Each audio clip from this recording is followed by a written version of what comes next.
Welcome into the Irish NFL show. Continue our recap of all the divisions across the NFL, turning our attentions to the AFC, a packed conference.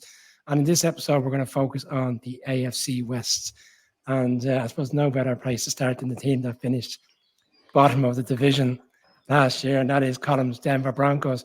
I was reflecting on the West column, and I was thinking, what's the football equivalent to this division? Because this time last year, this was the group of death that you always hear about, the European Championships, the World Cups.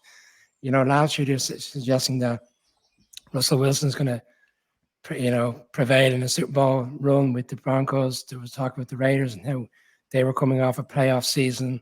We've got the Chiefs, who are slightly underrated going into last season, and the Chargers, of course, who had that really difficult defeat in the playoffs. But we are going to start with your Broncos. Sean Payton is the new head coach. Vance Joseph is back as your defensive coordinator. Lombardi comes in from the Chargers, having had a difficult ending as offensive coordinator there. In terms of the managerial structure in which he's put in place, are you happy what's happened and how things have transpired over the past few months? With some of it, yeah, but not on the defensive side of the ball. I think there's a huge downgrade there from Ejiro Evero, who's widely considered a brilliant young mind, and I think Frank Reich will be absolutely delighted. We talked about that previously. I'm not a fan of Vance Joseph, be it as a head coach or as a defensive coordinator. He has failed to ever have a team in the top 10. The top 10 best defenses. He knocks on the door a couple of times, but there are other seasons where his defenses are shocking. So I think that is a downgrade, but where we cannot be worse. And sorry, Connor, but ultimately the Bears over the past probably 6, 7, 8 years are probably a team that you kind of look at and go, ooh, offensively, they were shocking. Like, they were really bad. And then you look at the Broncos, and the Broncos since 2015 have scored fewer points than the Bears, which tells you just how bad. I mean, essentially what you're looking at is the Broncos, the Bears, and the Jets are kind of in the bottom tier. And all three with things surely looking a little bit better this year. Joe Lombardi probably makes a lot of sense to me, even though when we come to talk to the Chargers, I'll talk about how ineffective he was there. But for Russell Wilson and with Sean Payton as head coach, I think it'll be somewhat different. Brandon Staley's a defensive guy. Sean Payton, they're going to be running his system. And ultimately, this is the year that Russ has to have a better year. He can't have a worse year. I constantly reference Jared Manley Hopkins, no worse, there is none. But I don't believe it's possible for Russell Wilson to be worse than he was last year. How big a jump he takes, that's the question, because the Broncos are paying him huge money. But what we have seen Sean Payton do ultimately is the Broncos are going to run the ball, they're going to run the ball, they're going to run the ball, and they're going to have Russ throw it as few times as possible. He can still throw a nice deep ball. Some of the stats that have come out this week show that is possible, but ultimately they're not going to want him to do that all too often. This is a different sort of football, and it feels, obviously, and with Sean Payton this offseason, it's a totally different vibe to the Broncos have had as head coach ever since Gary Kubiak left the building.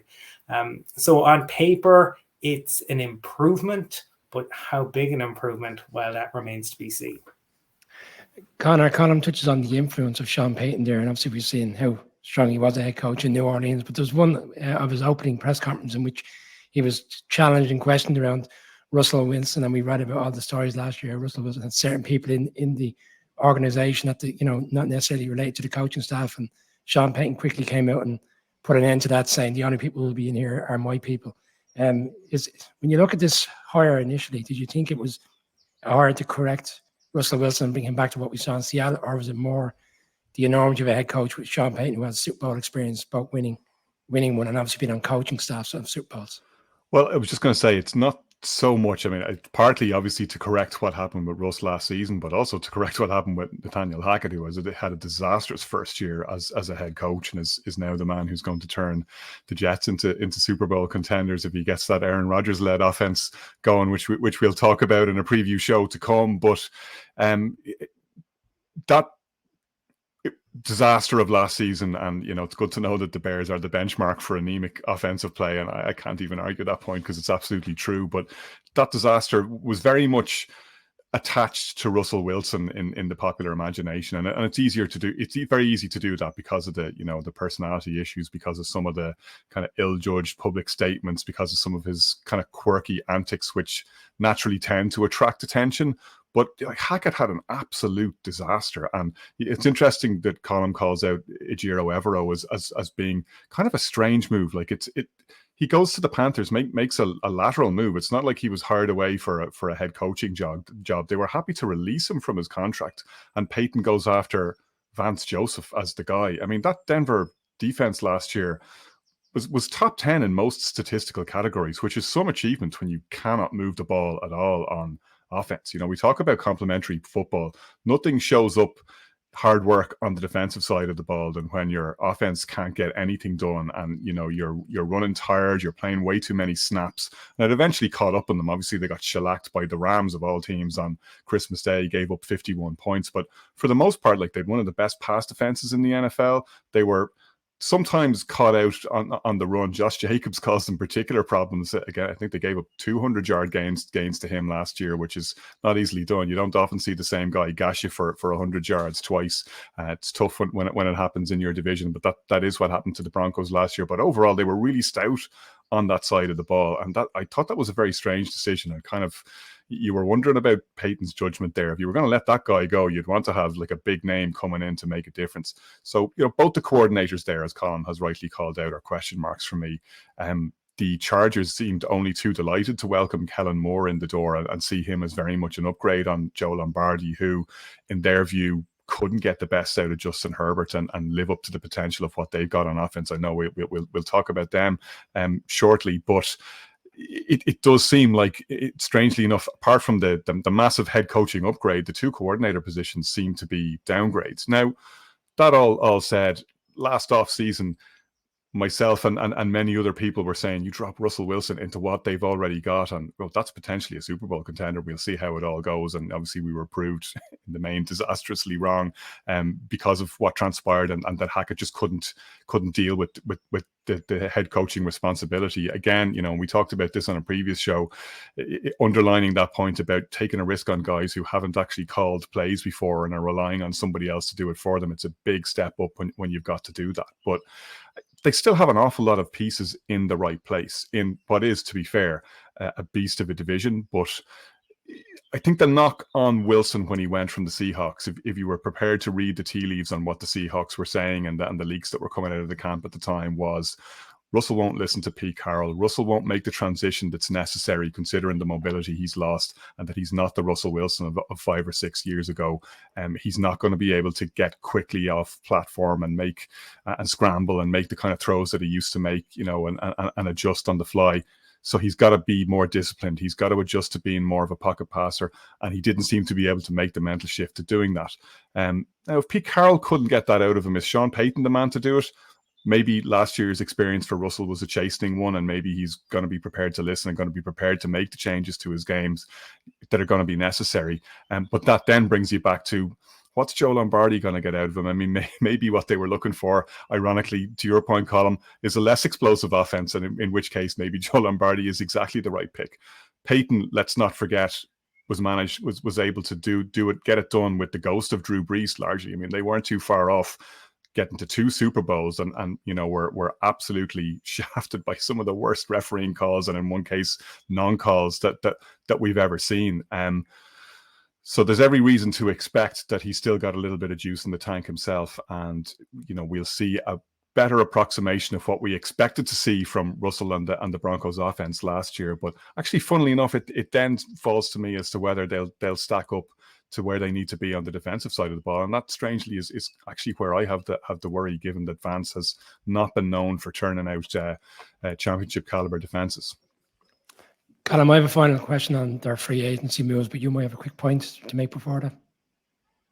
I just Connor says that it's difficult for a running back to go 200 yards.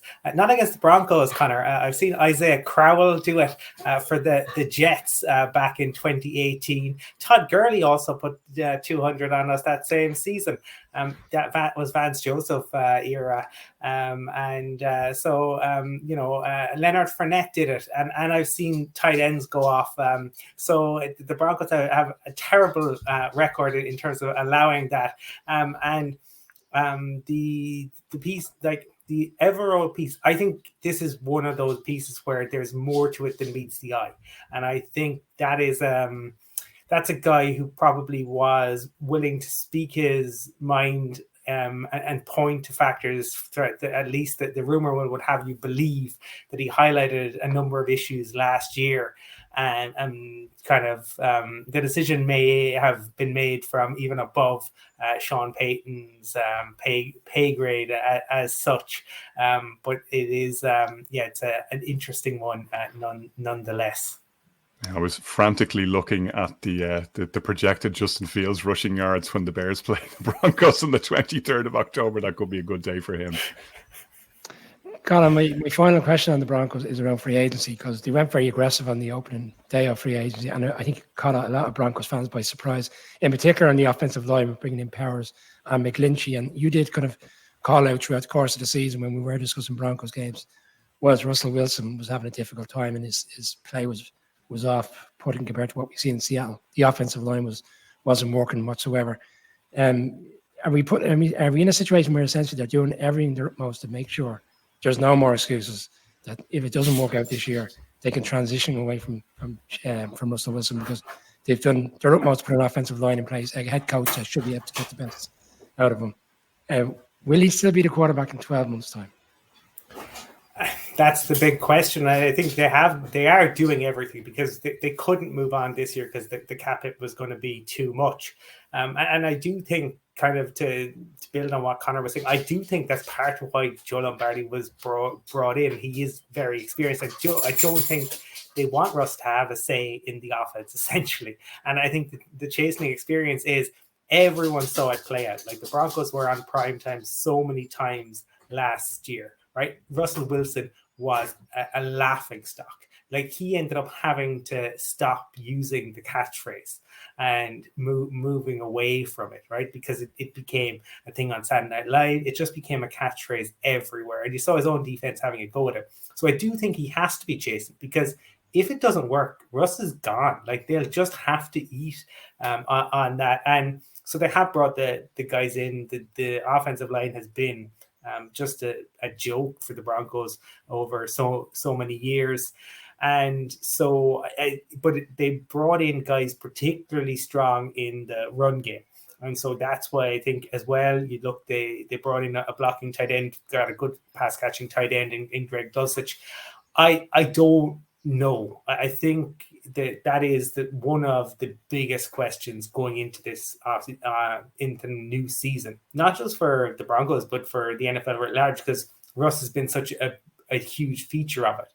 But he has to take a significant step, because they're paying him huge money. And right now, you know, he was an albatross around, and Connor is right that it wasn't all Russ. The Hackett piece is there, but you could move on from Hackett and not have to worry about paying him off. With Russ, that's the issue. It wasn't the trade, it was the contract. I'll keep going back to that. That is the piece that I'm sure George Payton wishes he could have a do-over on. Interesting times ahead. Week 1, Raiders. And we're going